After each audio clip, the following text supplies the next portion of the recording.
오늘 우리에게 주시는 하나님의 말씀 마태복음 21장 18절부터 46절까지 말씀입니다. 마태복음 21장 18절부터 46절까지 말씀. 저와 함께 한 절씩 교독하시겠습니다. 새벽에 성 안으로 들어오시는데 예수께서는 시장하셨다. 마침 길가에 있는 무화과 나무 한 그루를 보시고 그 나무로 가셨으나 잎사귀 밖에는 아무것도 없으므로 그 나무에게 말씀하셨다. 이제부터 너는 영원히 열매를 맺지 못할 것이다. 그러자 무화과 나무가 곧 말라버렸다. 제자들은 이것을 보고 놀라서 말하였다. 무화과 나무가 어떻게 그렇게 당장 말라버렸을까? 예수께서 그들에게 말씀하셨다. 내가 진정으로 너희에게 말한다. 너희가 믿고 의심하지 않으면 이 무화과 나무의 한 일도 너희도 할 수 있을 뿐 아니라 이 산더러 들려서 바다에 빠져라 하고 말해도 그렇게 될 것이다. 또 너희가 기도할 때에 이루어질 것을 믿으면서 구하는 것은 무엇이든지 다 받을 것이다. 예수께서 성전에 들어가서 가르치고 계실 때에 대제사장들과 백성의 장로들이 다가와서 말하였다. 당신은 무슨 고난으로 이런 일을 하시오? 누가 당신에게 이런 고난을 주었소? 예수께서 그들에게 이렇게 대답하셨다. 나도 너희에게 한 가지를 물어보겠다. 너희가 대답하면 나도 무슨 고난으로 이런 일을 하는지를 말하겠다. 요한의 세례가 어디에서 왔느냐? 하늘에서냐? 사람에게서냐? 그러자 그들은 자기들끼리 의논하며 말하였다. 하늘에서 왔다고 말하면 어째서 그를 믿지 않았느냐고 할 것이요. 또 사람에게서 왔다고 하자니 무리가 무섭소. 그들은 모두 요한을 예언자로 여기니 말이요. 그래서 그들은 예수께 모르겠다고 대답하였다. 그러자 예수께서 말씀하셨다. 나도 내가 무슨 고난으로 이런 일을 하는지를 너희에게 말하지 않겠다.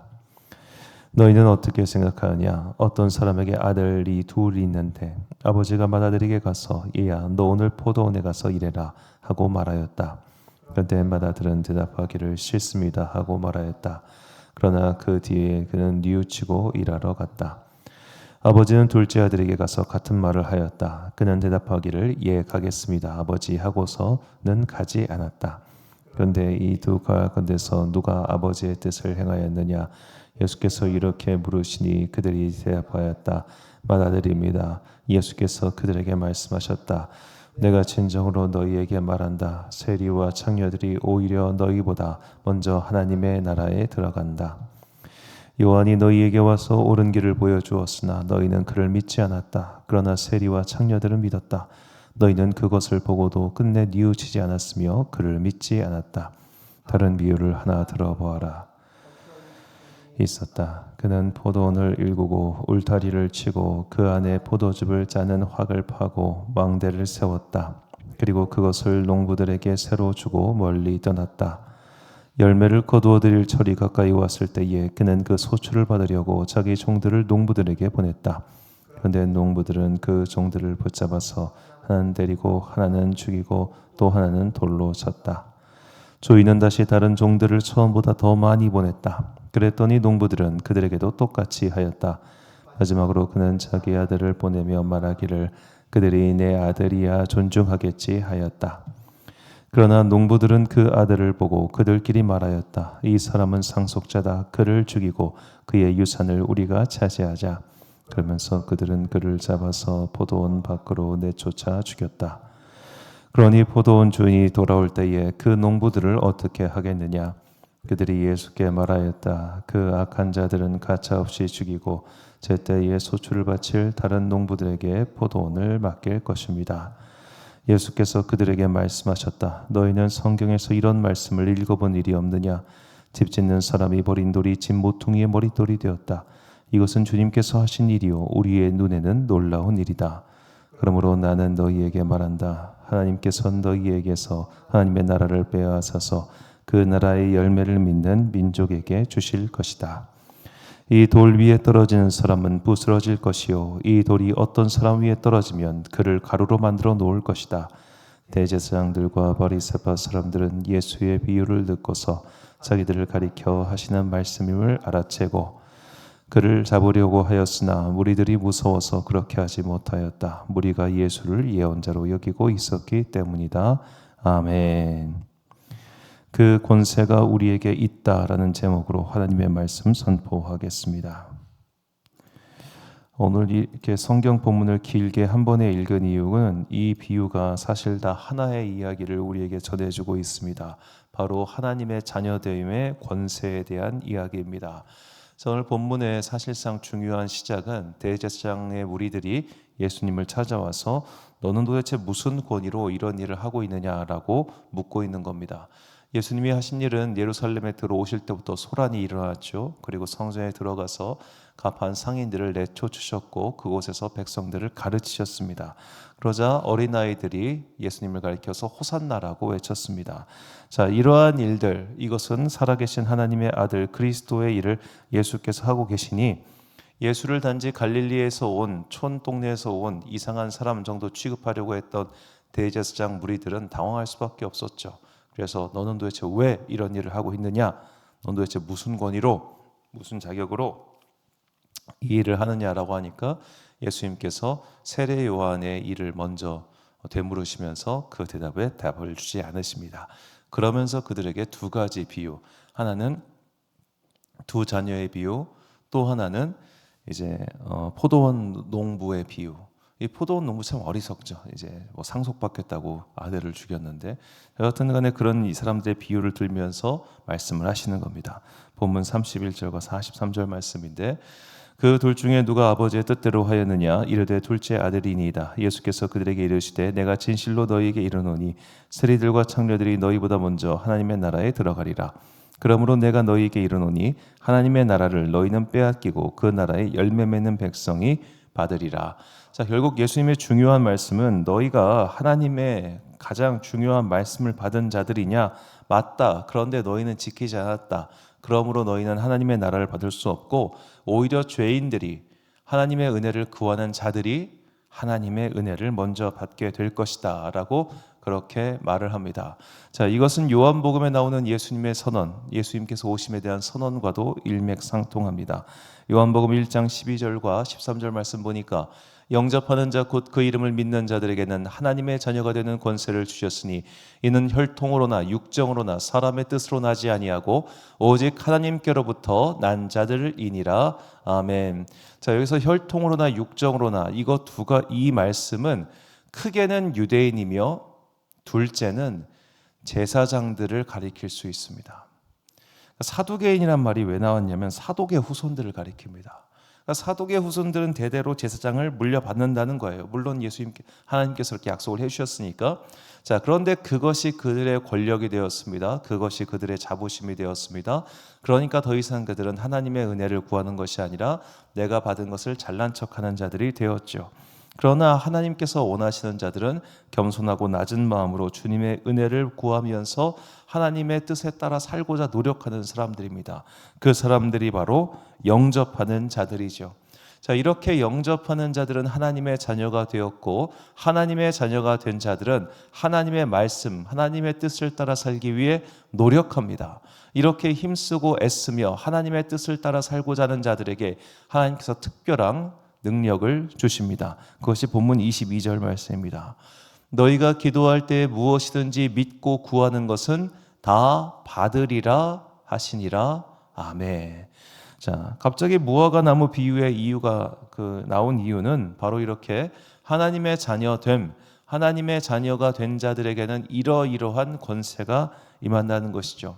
비유하자면 이런 겁니다. 하나님의 자녀가 되었습니다. 왕의 자녀가 된 겁니다. 왕의 자녀가 되었으면 당연히 그에 따른 권세가 있지 않겠습니까? 권력을 부릴 수 있지 않겠습니까? 하나님께서 당신의 자녀들에게 하나님의 권력을 위임해 주셨습니다. 쓸 수 있게 해주신 겁니다. 그런데 여기서 중요한 조건이 있습니다. 자, 이제 우리가 사극처럼 가보자고요. 하나님 왕이 계십니다. 우리가 왕자가 되었습니다. 근데 이 왕자가 원래 왕자인지 몰랐어요. 이전에 궁에 반란이 일어나가지고 이 왕자가 궁모가 이 왕자를 살리려고 데리고 나갔다가 밖에서 거지처럼 키웠어요. 그래서 신분이 밝혀져가지고 궁으로 돌아왔지만 여전히 몸에는 거지의 습관이 남아 있을 거 아닙니까? 자, 그러면 거지의 습관이 남아 있는 왕자의 명령을 누가 과연 따르겠습니까? 우리가 하나님의 자녀로 신분이 바뀌었습니다. 하나님의 양자가 되었습니다. 로마서에서 우리를 양자됨이라고 하죠. 양자로 이제 입양된 겁니다. 그러면 하나님의 자녀답게 살아야겠죠. 하나님의 자녀답게 살아야 비로소 그의 말에 권위가 생기고 그의 말에 천사들이 따르지 않겠습니까? 그래서 사도 바울은 이렇게 이야기합니다. 빌립보서 2장 15절과 16절 말씀 보니까 이는 너희가 흠이 없고 순전하여 어그러지고 거스르던 세대 가운데서 하나님의 흠 없는 자녀로 세상에서 그들 가운데 빛들로 나타나며 생명의 말씀을 밝혀 나의 다름질이 헛되지 아니하고 수고도 헛되지 아니하므로 그리스도의 날에 내가 자랑할 것이 있게 하려 함이라. 아멘. 하나님의 흠 없는 자녀, 흠 잡을 것 없는 하나님의 자녀. 자, 왕의 자녀가 흠 잡을 게 많으면 왕도 공격당하지 않습니까? 심지어 그것 때문에 왕의 권위가 흔들리지 않습니까? 자, 그런 식으로 우리가 하나님의 자녀가 되었습니다. 그렇다면 하나님의 자녀의 권세를 누리고 싶다면 우리가 하나님의 자녀답게 열심히 살아야겠죠. 하나님의 자녀답게 겸손한 마음으로 주님의 은혜를 구하고 하나님의 자녀답게 하나님의 뜻에 따라 순종하기 위해 노력하며 사는 것. 자, 아까 그 자녀 둘의 비유처럼 우리가 하나님의 모든 말씀에 예스 하고 바로 움직이면 참 좋을 텐데 그렇게 못하는 경우가 훨씬 많습니다. 아유, 하나님 이건 나한테 좀 힘들어요. 아유, 하나님 이건 나한테 좀 어려운 명령입니다. 그러나 내가 다시 한번 노력해 보겠습니다. 그렇게 나를 깎는 마음으로 하나님의 말씀에 순종하면 나의 입술에서 하나님의 권능의 역사가 일어나는 겁니다. 아무것도 하지 않았는데 나에게 일어나길 바란다는 건 너무 도둑놈 심보죠. 우리가 내 삶 가운데서 나는 무엇을 바꿔야 하며 무엇을 계속해서 하나님의 뜻에 순종하기 위해 노력해야 되는가?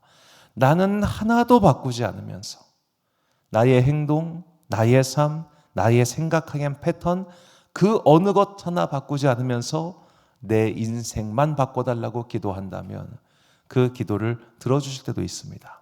왜냐하면 이제 그거를 통해서 나머지가 바뀔 수 있다면 하나님께서 들어주실 수도 있습니다.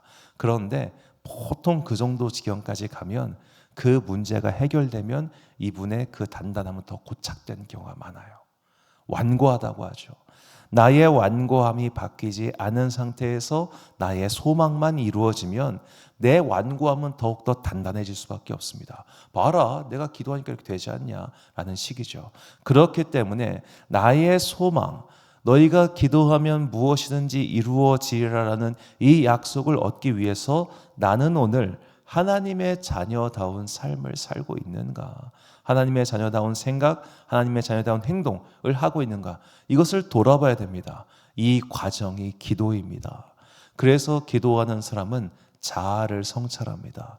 기도하는 사람은 자신을 돌아봅니다. 기도하는 사람은 자신의 삶을 수정해 나갑니다. 기도의 연수가 오래되었는데도 나는 여전히 그러하다? 그러면 나의 기도를 좀 돌아봐야 합니다.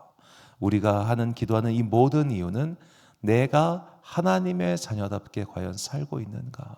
하나님의 자녀다운 생각, 하나님의 자녀다운 품성, 하나님의 자녀다운 행동 거지를 갖추고 있는가? 이것을 말씀 앞에서 돌아보고 하나님께 은혜를 구하며 주님 나의 말씀의 거울로서 내 행실을 좀 보게 해 주옵소서라고 자신을 수정할 때 비로소 우리의 입술에서 우리의 행동에서 하나님의 자녀의 권세가 드러날 것이며 그 권세가 드러날 때 비로소 우리가 이 산더러 명하여 저리로 가라고 하면 그런 놀라운 기적이 이루어질 것을 믿습니다. 우리는 이 기록된 말씀을 믿고 신뢰하는 자들입니다. 그러므로 우리가 이 땅을 사는 동안 최선을 다하여 하나님의 자녀로서의 품격을 갖출 수 있는 성도가 되기를 예수님의 이름으로 축원합니다. 결단의 말씀 에베소서 5장 8절과 9절 말씀을 우리가 찬 목소리로 봉독하겠습니다. 시작. 너희가 전에는 어둠이더니 이제는 주 안에서 빛이라. 빛의 자녀들처럼 행하라. 빛의 열매는 모든 착함과 의로움과 진실함에 있느니라. 아멘. 사랑하는 지혜빛 광성교회 성도 여러분, 그리고 이 새벽 함께 깨우고 계신 귀한 주님의 자녀 여러분, 우리가 하나님의 자녀가 되었습니다. 그러므로 하나님의 자녀다운 삶을 살기 위해 노력합시다. 우리가 왕자로 부름받았다면, 왕의 자녀라면 왕의 자녀다운 품격과 행실이 있을 때 그의 말에 권위가 서지 않겠습니까? 우리의 말에, 우리의 기도에 권세가 있기 위해서는 우리의 삶이 바뀌어야 합니다.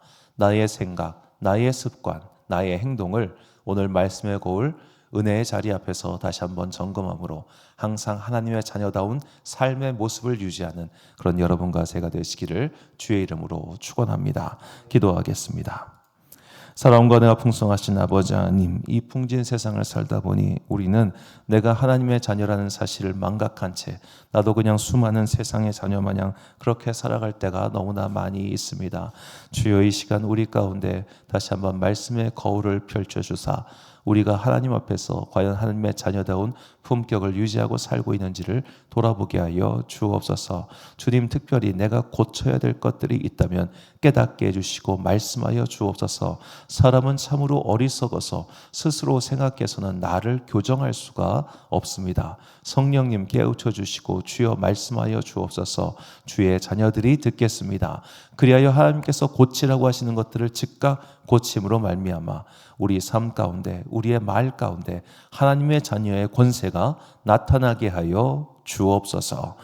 한 주간의 업무를 마치는 금요일입니다. 오늘도 각자의 삶의 자리에서 열심히 살아갔던 당신의 자녀들 복과 은혜 내려주시고 삶이 그들의 어깨를 짓누르고 지치게 하나 주님께서 그 어깨 가운데 그 허리에 새로운 힘을 넣어주사 삶의 자리에서 굳건히 서서 일어나 마침내 승리하는 주의 자녀들 되게 하여 주옵소서.